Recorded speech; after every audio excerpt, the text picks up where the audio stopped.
Es. Umarım herkes iyidir, her şey yolundadır herkes için. Beni soracak olursanız teşekkür ederim. Ben iyiyim arkadaşlar ve yayına gelmenizi bekliyorum dostlar.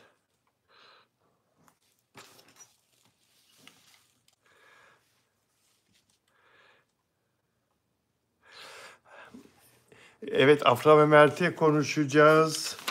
Hande Erçel'i konuşacağız. Arkadaşlar Dilan Çiçek Deniz'i konuşacağız. Dizilerle ilgili enteresan bir gelişme var, onu konuşacağız. Fatih Ürek'in son sağlık durumuyla ilgili gelişmeleri de konuşacağız. Lydia bonjour Bila diyor. Bonjour. Elanur nasılsın, iyi misin? Sıla Deveci de burada. Umarım herkes iyidir. Martin merhaba, nasılsın Martin? Milk burada. Merhabalar. Ege nasılsın? Yayının saat 19'unda saat 19'da olacağına dair mesajımı görebildiniz mi bilmiyorum arkadaşlar. 18'deki yayını 19 olarak değiştirdim saatini ama e, bazı arkadaşların haberi olmamış olabilir. Teşekkür ederim Gülseren, Melahat, Vicky, Elanur, Nurhayat, Osman nasılsın? Sito merhaba. Cemile Atasoy. Hepinize teşekkür ederim arkadaşlar. Sağ olun. Güzel bir hafta sonu. Ee, Leyla merhaba. Sehayda, Martin. Evet, güzel bir hafta sonundan sonra iyi bir gece olsun hepimiz için. Tabii ki Türkiye'de yaşayanlara, bu enlem boylamda yaşayanlara söylüyorum. Bizi dünyanın her tarafından izliyorlar ve bazı yerlerde şu anda gündüz, bunu da biliyorum. Bütün dostlara selam olsun. Henüz pazar gününe yeni girenler de var tabii, yaşanan saat farkından dolayı pazar gününden çıkanlar da var. Örneğin Avustralya'da yaşayan dostlar, Japonya'da yaşayan dostlar bizden 7-8 saat ilerideler. Öyle değil mi? Stoak, Melahat Veliyeva, Merve Mert, Nur Hayat, Gülşen, Martin. E, Ne yazık ki Fatih Ürek'le ilgili haberler iyi değil arkadaşlar. Çok şükür hayatta ama Fatih Ürek'le ilgili dün gece doktorlar Fatih Ürek'in sevenlerinin, Fatih Ürek'in arkadaşlarının, e, onun dostlarının gelip kendisini görmesini istediler doktorlar. Menajerine ve yakınlarına söylediler. Fatih Ürek'in yakın arkadaşlarını çağırın, kendisini görsün dediler. Fatih Ürek'le ilgili olumsuz bir gelişme oldu ki gece doktorlar böyle bir hamle yaptı. Fatih Ürek'i kaybedeceklerini doktorlar sandılar, zannettiler. Şenay Düdey'e göre, sevgili gazeteci arkadaşım Şenay Düdey'in aldığı bilgiye göre Fatih Ürek'te dün gece bir kanama meydana gelmiş ve doktorlar çok endişelenmişler. Bu Şenay Düdek ayrıntıyı yazmamış ama muhtemel beyin kanaması ve dolayısıyla onu kaybedeceklerini zannetmişler ve sevenlerine haber verin, gelip görsünler son kez diye. Tabii camın arkasından, yoğun bakımda camın arkasından görmelerine müsaade ediyorlar. Fatih Ürek uyur vaziyette ve makinalara bağlı olarak görebiliyorlar. Doktorlar iç açıcı gelişme olmadığını söylüyorlar ziyarete, görmeye gelenlere. Ama Allah'tan da ümit kesilmez elbette. Hastaneden yapılan en son açıklama dün gece saatlerinde Live Hospital Hastanesi Vadi İstanbul'da değerli sanatçımız Fatih Ürek'in yoğun bakımdaki tedavisi sürmekte olup durumu kritik seyretmektedir. İlk defa doktorlar Fatih Ürek'le ilgili olarak bu cümleyi kurdular. Durumu kritik seyretmektedir. Kritik ne demek? Her an kaybedebiliriz. Her an her şey olabilir. İyide de bir gelişme olur ama milyonda bir. İyi gelişme milyonda bir. Kritik cümlesi doktorlar kolay kolay ümidini kesmedikleri bir hasta için bunu söylemezler. Kritik demek her şey olabilir demek. Hastamız hekimlerimizin yakın takibinde tedavi edilmektedir. Beyin geri dönmüyor. Beyin ne yazık ki geri dönmüyor. Bir iddiaya göre de beyin ölümü gerçekleşti. Nefes alıp veriyor. Solunum makinesine bağlı olarak kalbi çalışıyor ama bir iddiaya göre beyin ölümü gerçekleşti. Tabii doktorlar bunu asla söylemiyorlar. Eee, Ne yazık ki Fatih Ürek'le ilgili güzel şeyler söyleyemiyoruz ama hayatta, şu anda hayatta ve sosyal medyada vefat ettiğine dair haberlere inanmayın arkadaşlar. Vefat ederse Allah gecinden versin, Allah göstermesin. Hastane bu konuda kamuoyuna açıklama yapmak zorunda zaten. Mecbur yani. Bu kadar ünlü bir insanın hayatını kaybetmesini kimse gizleyemez. Hiçbir hastane gizleyemez. Allah öyle bir şey yaşatmasın. İnşallah kurtulsun. İnşallah aylar da sürse tedavisi hayata dönsün. Fatih Yürek'in kız kardeşleri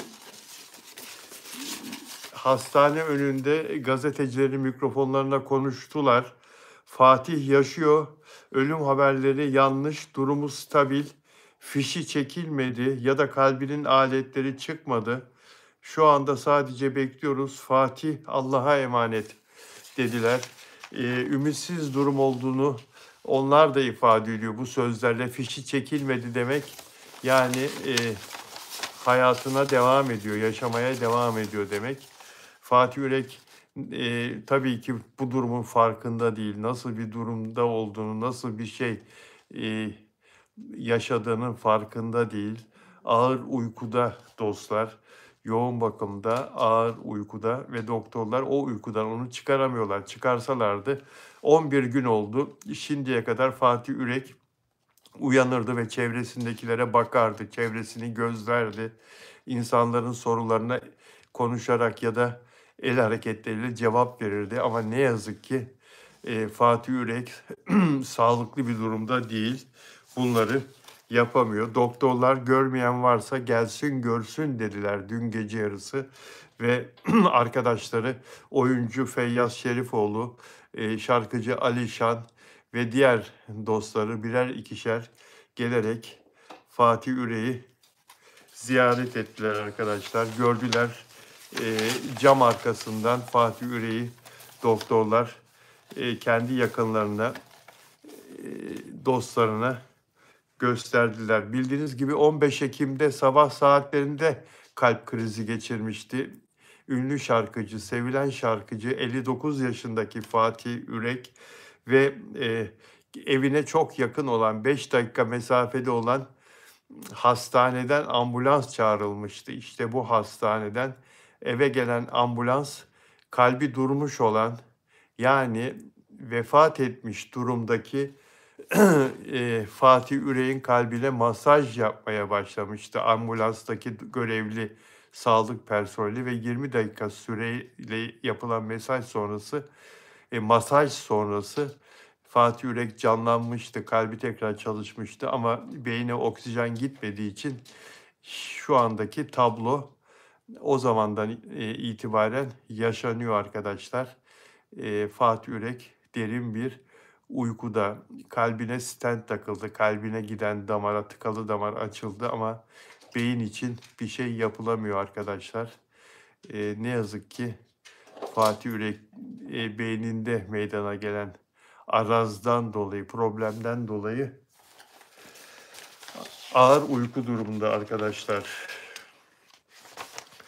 Allah şifa versin diyoruz. Hayatta olduğu için şükrediyoruz ve dualarımızı Fatih Ürek için yolluyoruz arkadaşlar. İnşallah bir mucize gerçekleşir ve Fatih Ürek hayata tutunur ve aylar da sürse koma hali sonra geriye döner iyileşir. İnşallah arkadaşlar. Biliyorsunuz bunun pek çok benzeri var. Kenan Işık, mesela Kenan Işık aklıma geliyor. Ünlü sunucu Kenan Işık bir saunada ayağa kaymıştı, düşmüştü ve başını yere çarpmıştı. Beyin kanaması geçirmişti. Sonrasında yoğun bakıma girmişti. Ve yoğun bakımda bitkisel hayat yıllarca sürdü Kenan Işık'ın. 9 sene, 10 sene bitkisel hayatta kaldı. Ancak, oturuyordu evinde, yatağında oturuyordu, tekerlekli sandalye, hasta sandalyesinde oturuyordu. Kahvaltı masasına, ailesiyle birlikte yemek masasına o sandalyede katılıyordu. Ona yemek yediriyorlardı. O masada söylenenleri anlayabilecek durumdaydı, söylenenlere.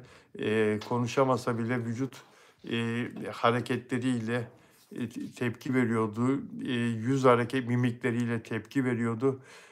Her gün sakal tıraşını yapıyorlardı. Her gün onu giydiriyorlardı ve evin içinde yaşamaya devam ediyordu. Ancak, bu süreç, 9-10 sene sürdü ve sonunda vefat etti. Eee, fakat, Kenan Işık için hayatını kaybedecek, söylentileri çıkmıştı. Hatta öldü diye de defalarca sosyal medyada söylenti çıkmıştı ama Allah onu 9-10 sene yaşatmıştı. Eee, Fatih Ürek inşallah daha da iyi bir durumda, hayata geri döner, hayata tutunur arkadaşlar. Allah'tan bunu dilemekten başka elimizden hiçbir şey gelmiyor. Ramazan Özkılıç merhaba, Elanur merhaba. Elanur başlıkla ilgili konuşacağız. Ümran Keleş, Gülşen, Martin, Sito, Sitoak, Sadun Akil. Ölmüş söylentilerine inanmayın arkadaşlar. Ölmüş laflarına inanmayın. Hande Erçel rahmetli annesinin doğum günüydü bugün. 2019 yılında kanserden kaybetmişti annesini. 48 yaşındaydı. Aylin Hanım, Aylin Erçel, Hande Erçel'in ve kız kardeşi Gamze Hanım'ın çok sevdiği bir insandı anneleri. Anne sevilmez mi? Annelerinin, sürekli olarak paylaşımını yapıyorlardı. Hande Erçel sosyal medyada annesini koklayarak seviyordu. O kadar düşkündü annesine ama annesi birdenbire kanser hastalığına yakalandı ve hastalığa yakalandıktan sadece 8 ay sonra hayatını kaybetti. Kahroldu kız kardeşler Hande Erçel ve, Gamze Erçel. Eee, Kolay kolay o travmayı atlatamadılar. Aylarca sürdü iyileşmeleri. Ancak hayat bu, akıp gidiyor işte. Ne yazık ki hayat yaşanırken sevdiklerimizi geride bırakabiliyoruz. Eee, ve Hande Erçel bugün annesinin doğum gününü sosyal medyasından, 32 milyon takipçili sosyal medyasından şu sözlerle kutladı. Güzeller güzeli annem, kutlanacak en güzel gün bugün. Hem eksik hem tam, öyle karmaşık bir his. Burnumda kalan pudra kokunla anıyorum seni. Doğum günün begonvillerin arasında geçsin orada. Seni çok seviyorum, seni çok özlüyorum diye Hande Erçel paylaşım yaptı. Begonvil benim de en çok sevdiğim 2-3 çiçekten biri. 3 çiçek severim ben. Begonvil, manolya ve gül. Begonvil Ege bölgesinde, Akdeniz ikliminde ve Ege ikliminde, eee, Güney Fransa'da, Brezilya'da, oralarda da sıcak iklim çiçeği, begonvil. İstanbul'a getirseniz, ekseniz İstanbul'da mesela yetişmiyor ama çok enteresandır. İstanbul'da adalarda, Büyükada, işte Heybeliada, Burgazada oralarda ekerseniz yetişiyor. Neden? Çünkü adaların, iklimi, sıcaklığı, ısısı 3-4 derece daha yüksek İstanbul'a göre. İstanbul'da 7 derece, 6 derece, 5 derece, 4 dereceye kadar düşüyor. Adalarda 10 derecenin altına, 11 derecenin altına inmiyor. Bu araştırılmış arkadaşlar. Begonvil'le annesini andı Hande Erçel. Bu arada işte Hande Erçel'in diziden yana da çok keyifsiz olduğunu tekrar hatırlatalım. Dizisi ne yazık ki reytinglerde çok aşağılarda. Peki dizi demişken dizilerden devam edelim. hangi diziler topun ağzında, hangi diziler eee, böyle devam ederse büyük risk altında. Mesela Ben Leman dizisi, eee, Cennetin Çocukları dizisi, reytingler hiç iyi değil. Gözleri Karadeniz dizisi mesela ATV'de çok büyük destekleniyor tanıtım, PR açısından ama reytingler bir türlü 5'e, 6'ya, 7'ye, 8'e tırmanmıyor. 3 civarında geziyor. Bahar risk altındaydı. Bahar dizisi 3. sezonu son haftalarda biraz yükseldi, biraz toparlamaya başladı. Ben Bahar'ı bu yükselişten önce yılbaşına doğru, yılbaşından öteyi göremez diye düşünüyordum, kaldırılır diye düşünüyordum ama eğer bu yükselişi devam ederse Bahar dizisinin Mayıs sonunu görebilir. Kıskanmak dizisi mesela kaldırılabilecek dizilerden biri. Kral kaybederse, Kral kaybederse o kadar iyi oyuncu kadrosuna rağmen şu ikinci sezonda iyi değil, durumu iyi değil, final yapabilecek diziler altında. 3'ün altına inen arkadaşlar, 3 reytingin altına inen dizilerin hiç şansı yok. 3 reytingdekilerin de uzun vadede, orta vadede hiç şansı yok. Bir dizinin kalabilmesi için, başarılı olabilmesi için, yurt dışına satışının olabilmesi için 7 ve üstü olması lazım. 7 reyting ve üstü olması lazım ki yurt dışına da satış olsun. Mesela Aşk ve Gözyaşı dizisi Hande Erçel'in reytingler çok aşağıda ama yurt dışı satışlarının iyi olduğu söyleniyor. Onun için yapım ve kanal diziyi yaşatmak için ellerinden geleni yapıyorlar. Bu hafta dizi hiç yoktu biliyorsunuz. Çünkü yönetmen değişti, senarist değişti. Yedek bölüm çekilemedi. Şimdi yeni bölümle önümüzdeki hafta Aşk ve Gözyaşı izleyeceğiz ama bakalım reytingi düzelecek mi? Aşk ve Gözyaşı dizisinin aynı gün çok güçlü diziler var arkadaşlar. Yani işte gördüğünüz Taşacak Bu Deniz şahlandı. Kızılcık Şerbeti zaten geçtiğimiz senelerden iyi bir reytingle gelmişti. Gerçi senaryoda acayip değişiklikler oldu. Şu en son Show TV'nin e, sahibinin tutuklanmasından sonra ve Show TV'nin devlete geçmesinden sonra senaryosunda değişiklikler oldu. Reytingler düştü. Aynadaki Yabancı ATV kalkacak dizilerden biri arkadaşlar. Kalkar. Yani hiç şansı yok. Bu reytinglerle, bu 1-1,5 reytinglerle kalamaz. Can Borcu mesela bitirildi biliyorsunuz. 28. bölümde bitirildi Can Borcu. Peki Çarpıntı dizisi topun ağzında. Çarpıntı dizisi Kerem Bürsin'in oynadığı Çarpıntı dizisi eğer yükselemezse, reyting alamazsa gidebilir arkadaşlar. Gözleri Karadeniz. Veliaht kurtaracak gibi duruyor. Veliaht kalır. Yurt dışı satışları da iyiymiş Veliaht'ın arkadaşlar. Sahipsizler iyi. Uzak Şehir iyi. Eşref Rüya çok iyi. Kızılcık Şerbeti bu sezonunda çıkarabilir. Halef çok iyi. Taşacak Bu Deniz şahane. Arka Sokaklar yıllardır iyi zaten. Gönül Dağı çok iyi. Güller ve Günahlar çok iyi. Sahtekarlar çok seviliyor. Teşkilat sevilen bir başka dizi. Evet arkadaşlar siz hangi dizileri izliyorsunuz? Siz hangi dizilerin gidici olacağını tahmin ediyorsunuz arkadaşlar? Dizilerde bölüm maliyeti de çok yükseldi. Tabii yani enflasyon artınca, hayat pahalılığı artınca Türkiye'de Türk dizilerinin maliyeti de yükseldi. Bir bölüm dizi daha bundan 4-5 ay öncesine kadar 12 milyon liraya çekilebiliyordu arkadaşlar bir bölüm dizi. Şimdi 20 milyon liraya civarında masraf yapmak gerekiyor bir bölüm dizi çekmek için. 20 bölüm civarında. Tabii bunun çok daha maliyetlisi de var. Mesela Abi dizisinin ilk bölümünün yaklaşık 40 milyon liraya mal olduğu söyleniyor. Abi dizisinin ilk bölümünün, Eşref Rüya dizisinin bir bölümünün maliyetinin 25 milyon lira civarında olduğu söyleniyor arkadaşlar.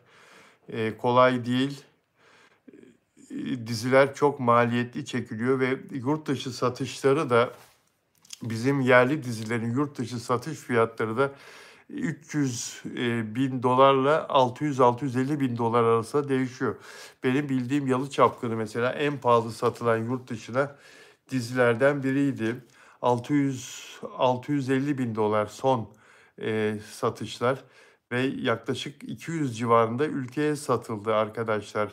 Yalı Çapkını hala da satışı olan bir dizi. Diziler bitebilir, diziler final yapabilir ama satışları devam ediyor. Çok eskilerden oynayan dizi Muhteşem Süleyman'ı hala satan alanlar var mesela. Yani dizilerin satışı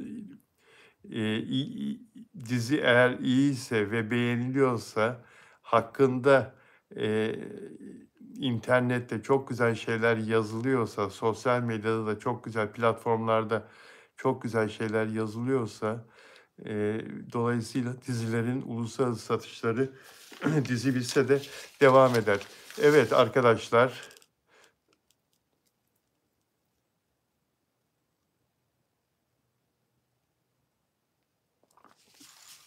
Oyuncularla anlaşmalar yıllık yapılıyor. Oyuncular 5 yıllık anlaşma yapmazlar arkadaşlar. Yıllık yaparlar anlaşmalarını ki her sene duruma göre fiyatlarını yukarıya çekmek için, yeni fiyat talep etmek için yeni anlaşmalar.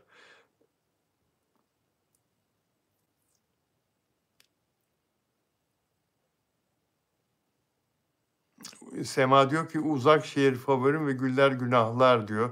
Stoak 5 yıl anlaşma yok.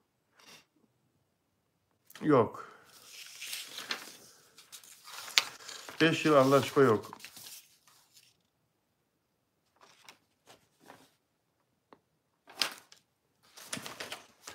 Evet arkadaşlar. Dostlar. Umarım beğen yaptınız, beğen yapıyorsunuz. Beğen yaparsanız bizim için sizlerin beğen yapması, abone olması çok önemli arkadaşlar. Ve bizi tavsiye etmeniz, hatta bizim videolarımızı dostlarınıza, arkadaşlarınıza yollamanız, bu YouTube videolarımızı izlesinler diye çok bizler için çok önemli. Böyle desteğinize her zaman ihtiyaç var dostlar. Afra Saraçoğlu ve Mert Ramazan Demir'le de konuşacağız. Mert Ramazan'ın sevgilisi olduğu iddia edilen o kadını da konuşacağız. Nereden çıkarıyorsunuz bunları yahu? Mert Ramazan'ın bir tane sevgilisi var. Onun kim olduğunu şimdi benim arkadaşlarım yazarlar buraya. Dostlar lütfen böyle şeylere inanmayın, konuşacağız. Yusuf Dündar burada mı? Benim İstanbul'dan üyem. Yusuf Dündar burada mı? Samiye Yüksel burada mı? Bu saydıklarım özel abonelerim, dostlarım. Nelly Manzano Arjantin'den burada mı acaba? Nelly Manzano.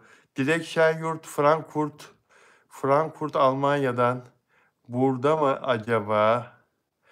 Ramazan Özkılıç Afra Saraçoğlu'nu çok seviyorum diyor. Burcu bana selam verdi. Sudenaz Mert Ramazan Demir'in tek sevgilisi var diyor. Afra. Gülşen de Afra diyor. Aylin de Afra dedi. Kasadya bana selam verdi. Kasadya hola. Hola. Hilal Turan bana selam verdi. Stoak. Martin. Afra dedi. Nimet. Merhaba Ümran Keleş. Yayın saati benim bir işim çıktı. Onun için 19 yaptım bugün arkadaşlar. Yarın ne günlerden? Yarın pazartesi. Yarın Onur Akay konuğum. Yarın 18'de yapacağız dostlar.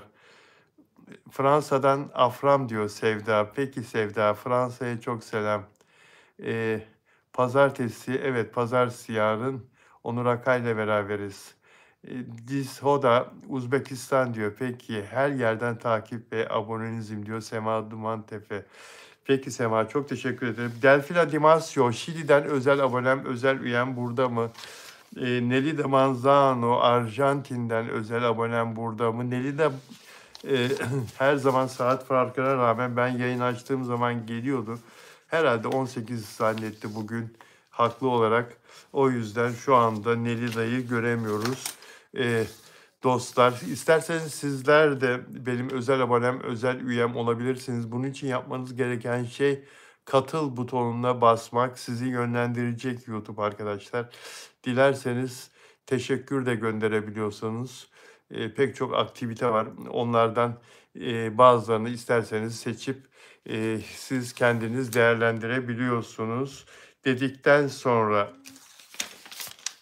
Şimdi arkadaşlar ben öncelikle irademi kullanarak 20 kilo verdim. Beni eskiden beri takip edenler bilirler. Ben daha topluydum, daha kiloluydum. Yanaklarım daha şişti. Vücudumda göbek vardı. Şimdi de kendimi belli bir kiloda tutuyorum. 20 kilo zayıfladım. İstesem 7-8 kilo daha veririm. Vermem lazım ama ben kendimi böyle çok iyi hissediyorum. Çok mutlu hissediyorum. 7-8 kilo daha verirsem yüzüm çöküyor. İpince bir yüzüm oluyor. Öyle olsun istemiyorum. Böyle hafif yanaklarım dolu olsun istiyorum. Görünümüm için, ekranda olduğum için iskelet gibi bir yüze sahip olmak istemiyorum. Bunlar aramızda. Ve nasıl zayıfladım? Öncelikle iradeyle zayıfladım ve tabii ki takip ettiğim, izlediğim bazı yöntemler var. Bugün internette gezerken ciddi bir gazetede benim zayıflama şeklime çok benzeyen bir diyet okudum. Bir diyet yöntemi okudum. Bir bayan bunu uygulayarak kilo vermiş ve onu okumak istiyorum sizlere. İçinizde bazıları zayıflamak istiyordur. Eee, fayda faydası olur diye düşünerek bunu okumak istiyorum. Benim zayıflama şeklime, benim inancıma, kilo vermeyle ilgili benim düşünceme, fikrime çok uyan bir yöntem arkadaşlar. Kilo vermek için yoğun çaba harcıyor olsanız bile sonuç alamıyorsanız sorun iradenizde değil, yönteminizde olabilir. Uzmanlara göre yanlış beslenme planları metabolizmayı yavaşlatarak kilo kaybını durma noktasına getirebilir. O kadar önemli ki arkadaşlar, metabolizmanın hızlı çalışması.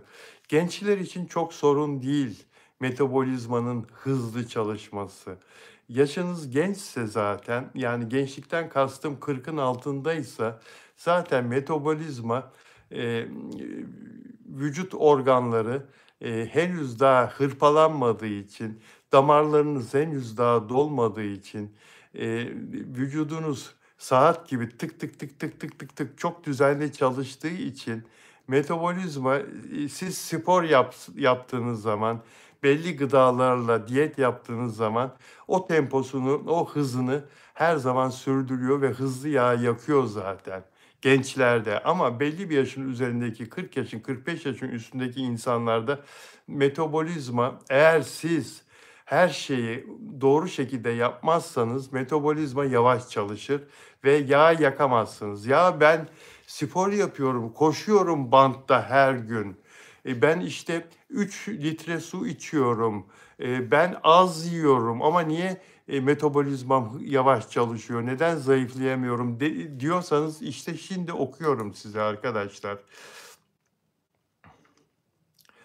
Sorunun temel noktası şu: aşırı kardiyo yapmak, yeterince protein almamak, hormonal dengesizlikler yaşamak, stres altında olmak ve yetersiz uyumak, kortizol seviyelerini yükselterek vücudun dirençli yağları yakmasını zorlaştırır. Arkadaşlar, uyku o kadar önemli ki. Uyku zaten, bakın, zayıflayabilmek için iyi uyku uyumak lazım. Bu sizi şaşırtabilir ama hasta olmamak için hastaysanız hastalığınızı yenmek için yeterli uyku uyumanız lazım. O kadar önemli ki günde 7-8 saat uyku çok önemli arkadaşlar.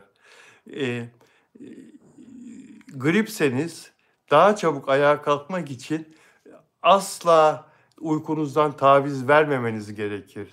Kiloluysanız ve büyük bir diyet programı uyguluyorsanız, çok önemli bir diyet programı içindeyseniz, gecede 3-4 saat, 5 saat uykuyla bunu başaramazsınız. Bir yerden başarılı olacağınızı zannederken bir yerden deliği devamlı tıkıyorsunuz.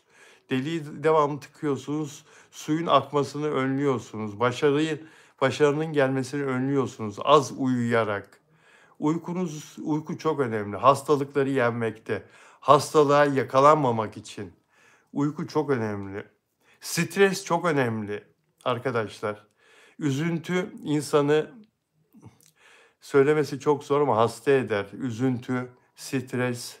Bunlardan uzak duracaksınız arkadaşlar. Üzüntüyü mümkün olduğu kadar dışarıda tutacaksınız. Stressiz yaşayacaksınız mümkün olduğu kadar. Stresli bir işiniz varsa bunun çaresini bulacaksanız stressiz olacaksınız. Eğer diyor burada, peki altına geçeyim. Peki bunu nasıl değiştirebilirsiniz? Bu durumu tersine çevirmek mümkün. İyi haber şu ki bunu tersine çevirmek tamamen sizin elinizde. Vücudunuzun ihtiyaç duyduğu doğru beslenme düzenini uyguladığınızda, dengeli egzersizlerle desteklediğinizde ve hormon dengenizi koruduğunuzda metabolizmayı yeniden hızlandırmak ve kalıcı kilo vermek mümkün. Öncelikli adımın kaliteli uyku olduğunu unutmayın. Geceleri mutlaka 7-9 saat arası uyku alınması gerektiği önemsenmelidir. Yeterli uyku yağ yakımını artırır. Hormon dengesini destekler. Kaliteli uyku vücudun yenilenmesi, hormon dengesinin korunması ve genel sağlığın sürdürülebilmesi için vazgeçilmezdir. Uyku ilaçtır arkadaşlar. Siz hastaysanız iyileşmek için bir takım ilaçlar kullanıyorsunuz ya. Eğer yeterli uyumuyorsanız eksik ilaç kullanıyorsunuz demektir. İyileşemezsiniz ya da geç iyileşirsiniz. O süre daha da uzar. İyileşseniz bile sonra ilk darbede tekrar kolaylıkla hastalanabilirsiniz. Uyku çok önemli. Kaliteli uyku vücudun yenilenmesi, hormon dengesinin korunması ve genel sağlığın sürdürülebilmesi için vazgeçilmezdir. Egzersize yaklaşımınızı değiştirin. Yoğun kardiyoyu düşük etkili ağırlık antrenmanıyla değiştirdim diyor buradaki kahramanımız. Yoğun kardiyoyu yani koşu bandında koşu bunu düşük etkili ağırlık antrenmanıyla değiştirdim. Bu kas yapmama, kas sahibi olmama, metabolizmamı hızlandırmama ve vücudumdaki stresi azaltmama yardımcı oldu. Daha fazla yürümelisiniz. Ayrıca yeterli adım attığınızdan emin olun.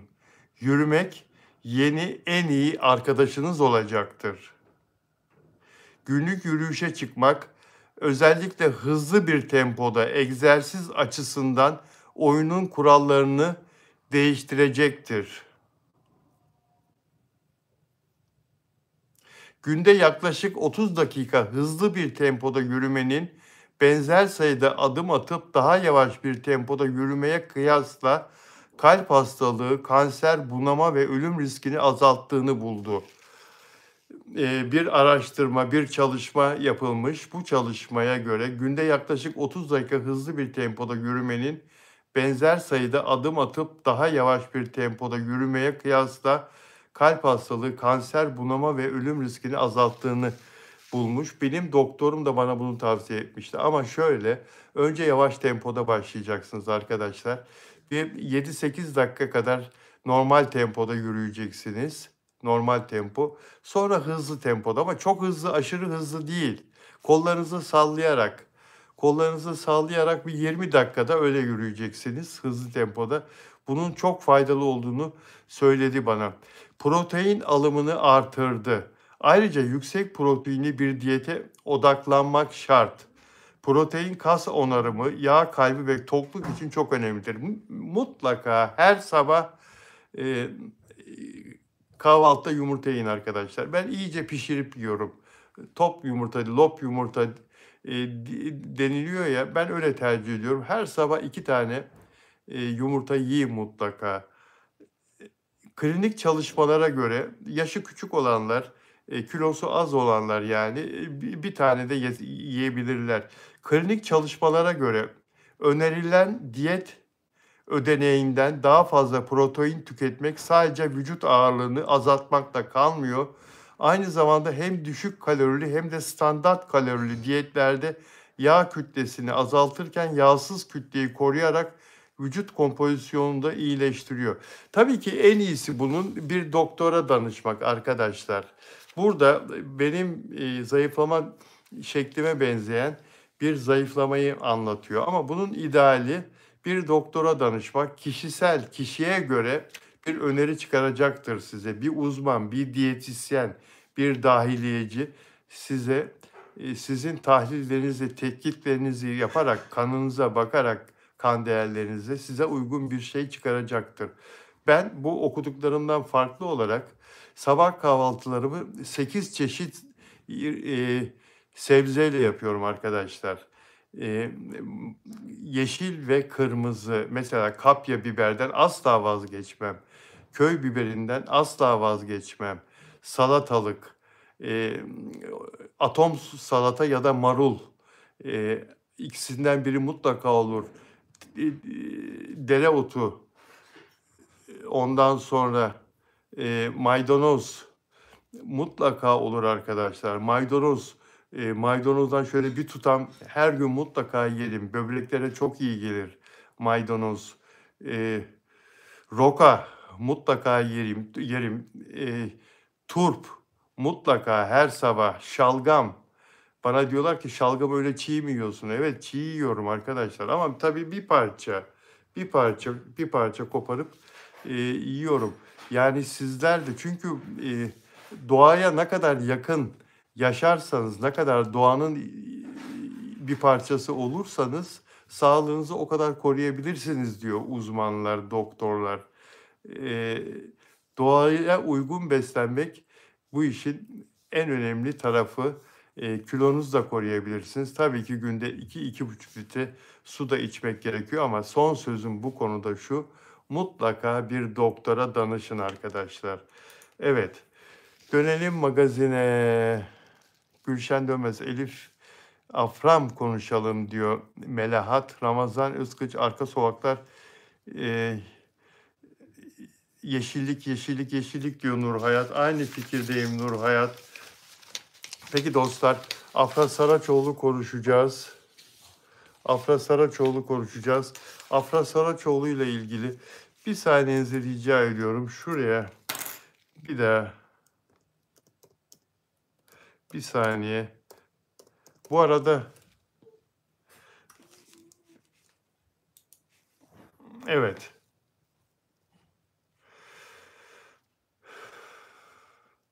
Ya Fatih Yürek hayatta mı değil mi diye hala sosyal medyada böyle çeşitli Fatih Yürek hayatını kaybetti, siz inanmayın falan diye böyle hala arkadaşlar öldü iddiası paniğe yol açtı diye bir haber mesela önüme geldi şimdi Fatih Yürek'le ilgili. Ya bu sosyal medyada insanlar ne kadar kötü, ortalığı karıştırmaya ne kadar meraklılar dostlar. Böyle kişileri engellemek lazım sosyal medyada.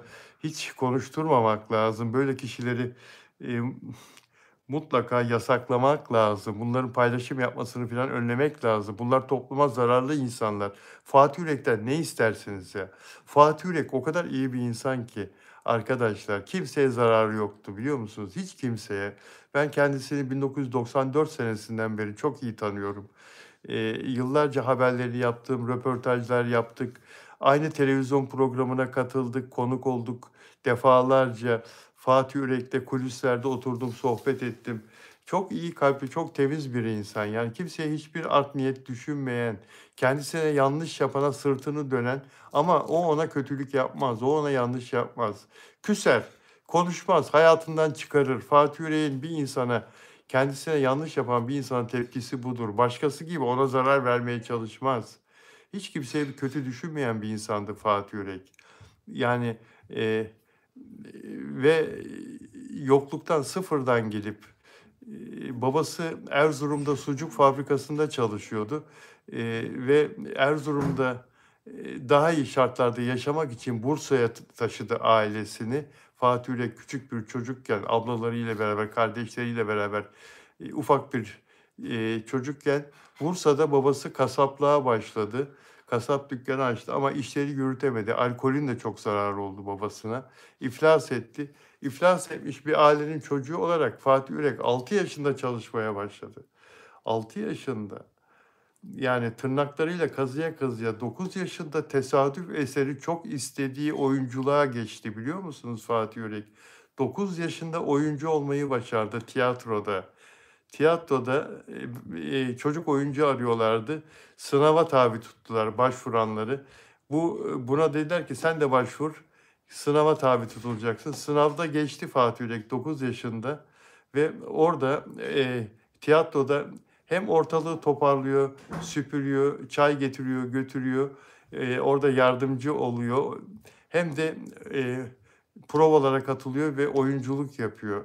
Sonra o oyunculukta sevdirdi kendini. Diğer tiyatro oyunlarına geçti. Büyüdükçe tiyatro oyunları da oyunlarındaki rolleri de büyüdü ve çok iyi bir oyuncu oldu biliyor musunuz? Fatih Yürek çok iyi bir oyuncudur.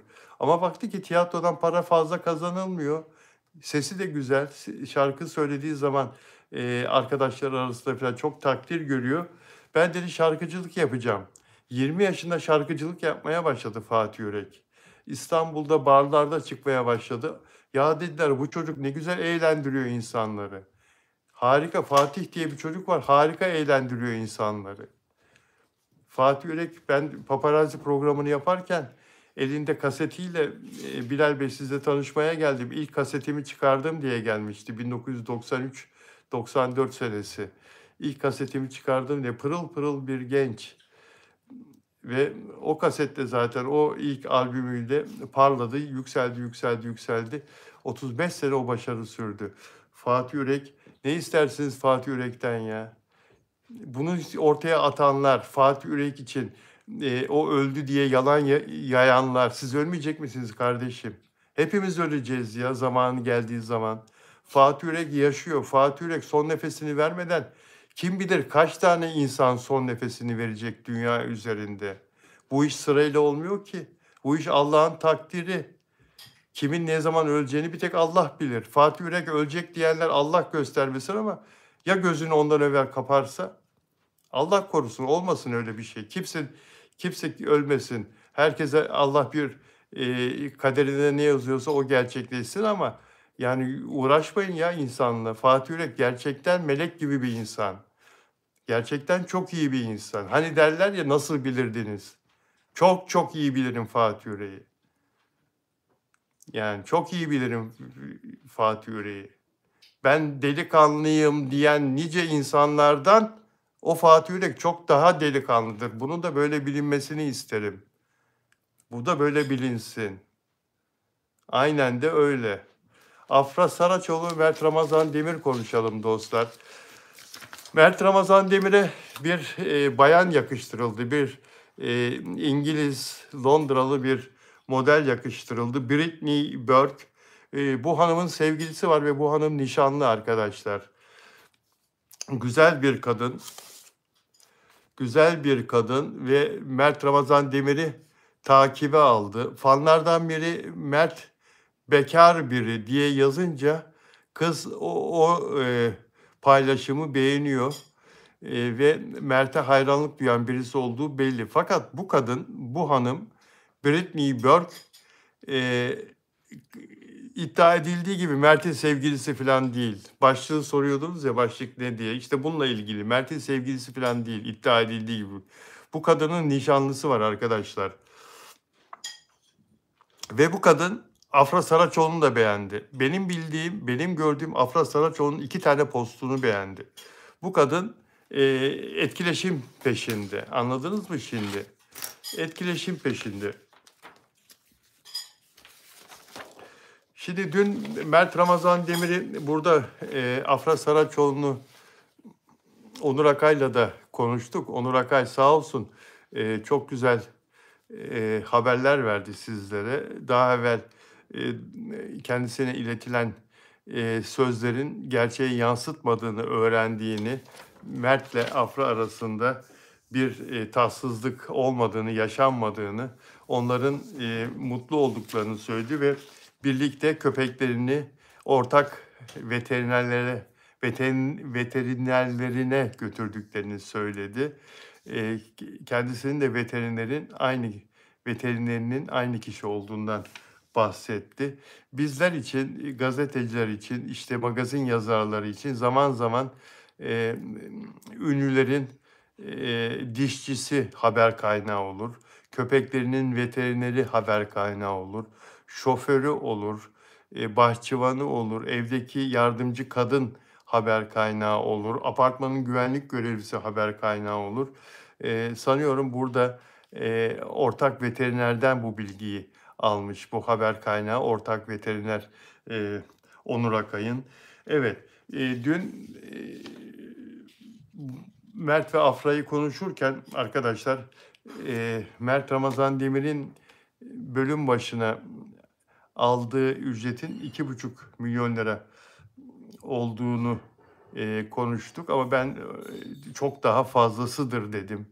2,5 değildir Mert'in, daha fazlasıdır dedim. Zaten bu yeni dizide, oynayacağı dizide Yusuf karakteriyle ilgili olarak zaten Mert o dizinin yurt dışı satışlarından %25'ini istemiş ve sözleşmesine yazdırmış. %25'i Mert Ramazan Demir. Yurt dışı Mert Ramazan Demir'in olacak. Yurt dışı satışları şöyle oluyor arkadaşlar, dizilerin. Ajans var bu dizileri yurt dışında pazarlayan. Onun belli bir komisyonu ödendikten sonra, bu da %20'dir. Ajansın komisyonu satıştan %20 ödendikten sonra kalan para yarısı %50'si yapımcının,'dır. Yarısı %50'si yani kanalındır, yayınlayan kanalındır. Diyelim ki dizi ATV dizisi, yarısı ATV'nin, yarısı OGM'nin. Toplam bedelinde %20'si komisyon olarak diziyi yurt dışına satan ajansındır. Mert Ramazan Demir burada kanala ve yapımcıya kalan paranın %25'ini alacak arkadaşlar. Mert %20 satış, diyelim ki 600 bin dolar. %20'sini, 120 bin doları komisyon olarak verecekler aracı ajansa ve %25'ini Mert Ramazan Demir'e verecekler. Kalanı %50 yapımcıyla kanal paylaşacak. Çok güzel para kazanacak yani Mert Ramazan Demir. Herkes güzel kazanacak. Yeter ki dizi sevilsin, dizi beğenilsin. Mert Ramazan Demir ve Afra Saraçoğlu'nun oyunculukları zaten dört dörtlük. Afra Saraçoğlu böyle bir anlaşma yaptı mı bilmiyorum. Abi dizisiyle ilgili olarak. Mert Ramazan Demir'in yaptığını duyduk ama Afra Saraçoğlu yurt dışı satışından pay istedi mi, ki inşallah istemiştir. Böyle bir anlaşma yaptığımı bilmiyorum. Mert Ramazan Demir'in farkını hepimiz yaşayarak görüyoruz arkadaşlar. Bu çocuk çok eski bir oyuncu değil. Daha henüz 27-28 yaşında. Genç yaşta başarıyı yakaladı. İlk başrol oynadığı dizi 3 sene sürdü arkadaşlar. Ve 150'den fazla ülkeye satıldı. 101 bölüm çekildi. 150'den fazla ülkeye satıldı. Sata sata bir hal oldular. yapımcıyla kanal dünyanın parasını kazandı. Düşünsenize 101 bölüm satıyorlar. 101 bölüm. Her bölüm 600 bin dolar. Her bölüm. 600'den 1 milyona 400 bin dolar kalır. 1 milyonun yarısından fazla. 600 bin dolar. Tek başrol oynadığı film Metruk Adam 3 günde 12 milyon izlendi arkadaşlar. Tek başrol oynadığı sinema filmi var bu adamın. Mert Ramazan Demir'in. Senaryosu çok kötü. E, montajı kötü. Bunu her zaman söyleyeceğim. Kurgusu kötü. Başka başrol oyuncusu olsa ezilir burada. Bu kadar kötülük içinde başrol oyuncusu kendisini gösteremez, kafasını çıkaramaz, fark edilemez. İnsanlar seyretmeden kapatırlar. Ama burada Mert Ramazan Demir'i seyretmek için herkes filmi bir kenara bırakıyor. Sonuna kadar ekran başından ayrılmıyor insanlar. Dünyanın her yerinde öyle. Çünkü onun oyunculuğu çok büyük arkadaşlar. Dizilerdeki erkek oyunculara bakıyorsunuz. Dümdüz oynuyorlar. Dümdüz öyle duruyorlar. Sırık domatesi gibi. İsim söylemiyorum. İsim söylersem hepsi küser bana. Onlar kendilerini çok iyi biliyor. Sizler de biliyorsunuz. Mert Ramazan Demir ise öfkelendiği zaman adeta gözlerinden alev fışkırıyor. Dram oynuyor. Onunla birlikte biz de kahroluyoruz. Oynadığı drama bizi de çekiyor. Aşık bir adamı oynuyor. Aşık bir Seyran'a aşık Ferit'i oynuyor. Heyecanını onunla birlikte biz de yaşıyoruz adeta. Ne kadar büyüyor heyecanlı. Tam bir aşık genç adam gibi. Ne yapacağını bilemiyor. Sevgilisine kendisini beğendirmek için, sevgilisini mutlu edebilmek için çırpınırken biz de onunla beraber çırpınıyoruz. Mert Ramazan Demir'le birlikte arkadaşlar. Bu kadar inandırıyor, bu kadar sahici oynuyor Mert Ramazan Demir. Aşk acısı çekiyor, biz de çekiyoruz. Bize hissettiriyor çektiği aşk acısını. Gözlerinden belli oluyor. Afra Saraçoğlu mimikleriyle, gözleriyle, duruşuyla o Brezilya'daki üniversitede ders konusu olan oyunculuğunu dönüp dönüp bakın Allah aşkına o kömürlükteki o büyük oyunculuğuna. Sadece o değil. Afra Saraçoğlu sevgilisinin kollarında çocuk gibi oluyor.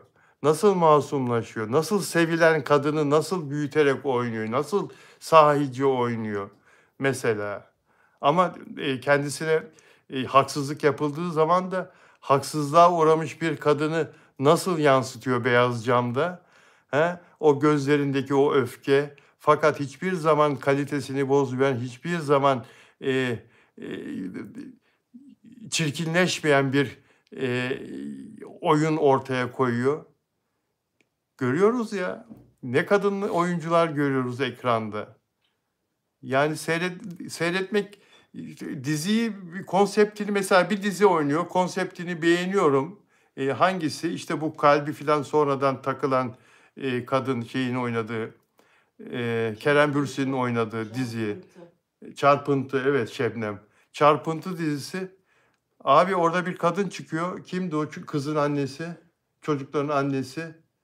Ferhunde. Yok. İsmi neydi? Arkadaşlar yazarlar şimdi. Deniz Çakır. Deniz Çakır. Abi böyle mi oynanır? Oyunculuk bu mu ya?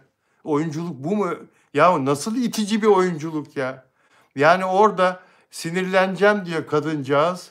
Yani o bir şekilden şekile giriyor falan. Nasıl bir iticilik? Nasıl bir iticilik? Yani anne haklı gibi de olsa haksızsın. Sana kimse yani tamam itici görünerek de kendi üzerine antipati toplayarak da reyting alabilirsin. Evet öyledir. Senaryoda bu bilerek yazılır ama kardeşim oynamak var. Sana yakışmıyor. Antipatik olmak da sana yakışmıyor. Yakışmıyor sana. Olmuyor sende bu. Yani. O yüzden diziyi bıraktım izlemiyorum. Eğer yakışıyor olsaydı her hafta ben seni izlerdim. Her hafta izlerdim diziyi. Onun için Afra Saraçoğlu ile Mert Ramazan Demir oyunculuğu diye bir şey var arkadaşlar. Afra Saraçoğlu oyunculuğu var, Mert Ramazan Demir oyunculuğu var. Bu gerçek, bunu sektör kabul edecek. Kıskançlıklarından kabul edemiyorlar. Şaşırıyorlar. Yalı Çapkını'nda ikisi de aşk yaşıyordu, ikisi de başroldeydi. Büyük bir ekip, büyük bir yan rol vardı yanlarında. İşte ortam harika, yalıda çekiliyordu. Hiçbir masraftan kaçınılmamıştı. Her şey parlaktı. Bunlar da o parlak dizinin içinde parladılar. İşleri kolaydı. 3 sezon götürdüler. Dünyanın reklamlarını aldılar falan. Hadi bakalım Yalı Çapkını bitsin de görelim ne yapacaklarını. Bitti Yalı Çapkını. İkisi de kendi kanatlarıyla aslanlar gibi uçuyorlar. İkisi de işlerini yine zirvede devam ettiriyorlar. İkisi de Yalı Çapkını'ndan bugüne kadar yaptıkları işlerde çok başarılı oldular. Kıskanmaya devam edin. Arkadaşlar çok teşekkür ederim benim yayınımı izlediğiniz için. Bugünlük de bu kadar olsun. Yarın pazartesi Onur Akay'dan güzel haberler olacak yarın. Benden söylemesi. Sizleri çok seviyorum. Lütfen beğen yapın ve abone olmadan izleyenler abone olsunlar. Dostlarınıza Yalı Çapkını'nı, dobra konuşan gazeteciyi, e, düzgün haberler sunan gazeteciyi izlemek isteyen olursa dostlarınıza bu videoyu gönderirseniz, benden bahsederseniz çok memnun olurum. Sizleri seviyorum. İyi ki varsınız hepiniz. Dünyanın neresinde olursanız olun, hepinizi seviyorum. Saygıyla, sevgiyle.